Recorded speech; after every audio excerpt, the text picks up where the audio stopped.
नमस्कार, मी सौ रसिका गणपुले. मुलांचे भावविश्व या चौथ्या भागात आपलं मनपूर्वक स्वागत.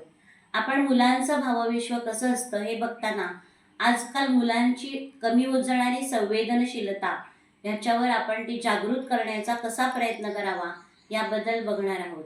तर आजकाल खेळाडू वृत्ती मुलांची कमी होत चाललेली आहे. कारण फार पूर्वी घरातनं वेगवेगळे खेळ खेळले जात असत, एकत्र कुटुंब असत, घरातली भावंड एकत्र बसत असत. मग सोंगट्या खेळणं, सारीपेट खेळणं, कॅरम खेळणं अशा गोष्टी घरातनं खेळल्या जात असत. जरी बाहेर काही असलं तरी घरात ले खेळ हे सुद्धा वारंवार घडत असत. पण आजकाल असं घडत नाही. एकटी मुलं असतात आणि जर शाळेत गेली तर मुलांना खेळायला सांगितलं तर मुलांना कोणते खेळ खेळावे हे सुचत नाही. ती धावत सुटतात, इकडून तिकडे अशी धावत सुटतात किंवा असे पाय घसरवणे, स्केटिंग याच्यासारखे ती खेळ खेळतात. आता तुम्हाला सुद्धा आठवत असेल लहानपणी आईचं पत्र हरवलं किंवा हत्तीची सोंड असे अनेक खेळ आपण खेळत असू. पण आता तसं घडत नाही आणि त्यामुळे या मुलांना कोणते खेळ खेळायचे हे समजत नाही आणि परिणामी त्यांच्या मेंदूला चालना मिळत नाही. त्यामुळे घरातल्या माणसांनी एक गोष्ट करायला हवी की घरात काही ना काहीतरी वेळ काढून मुलांबरोबर खेळायला पाहिजे. आणि असं केल्यामुळे त्यांना एक प्रकारचं शेअरिंगची भावना वाढते, आणि आपण सांगतो त्यांच्या जवळ येतो आणि या गोष्टीचा मुलांना फायदा होतो. नंतर बागेत नेलं पाहिजे, त्यांना खेळायला दिलं पाहिजे.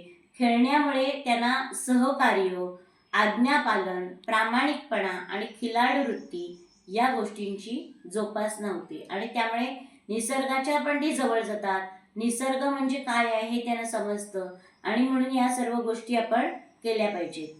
मुलांना विचार, आचार हे सगळं बघत असताना मुलांच्यात नकार पचवण्याची क्षमता निर्माण करणं ही देखील आजकाल महत्त्वाची गोष्ट आहे. तुम्ही आता बघा टीव्हीवरच्या बातम्या बघत असता तर अमुक नाही म्हटल्याने मुलानं असं केलं, तमुक नाही म्हटल्याने मुलाने असं केलं. तर नकार पचवण्याची क्षमताच मुलांमध्ये निर्माण होत नाही. कारण आजकाल 1-2 मुलं असतात.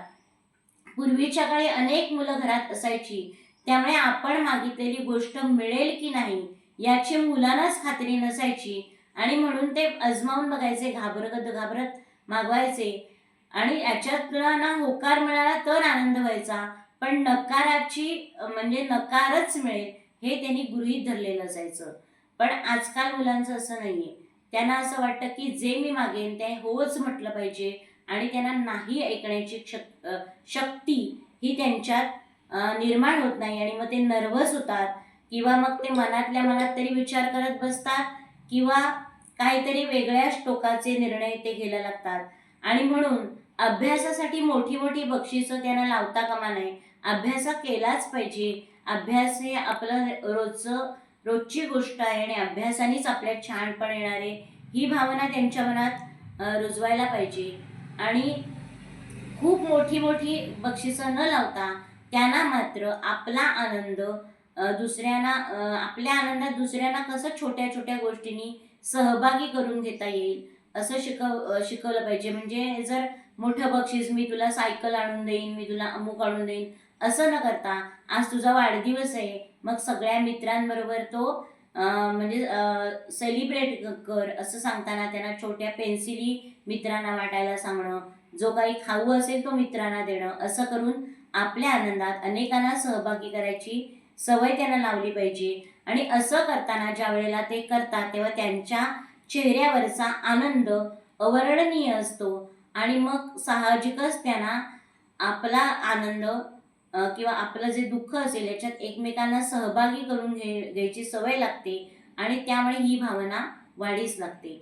अशा तऱ्हेचे त्यांच्या भावनांची जपणूक ही लहानपणापासूनच करायला पाहिजे, म्हणजे त्यांच्या मनात ते कायम बिंबवलं जातं.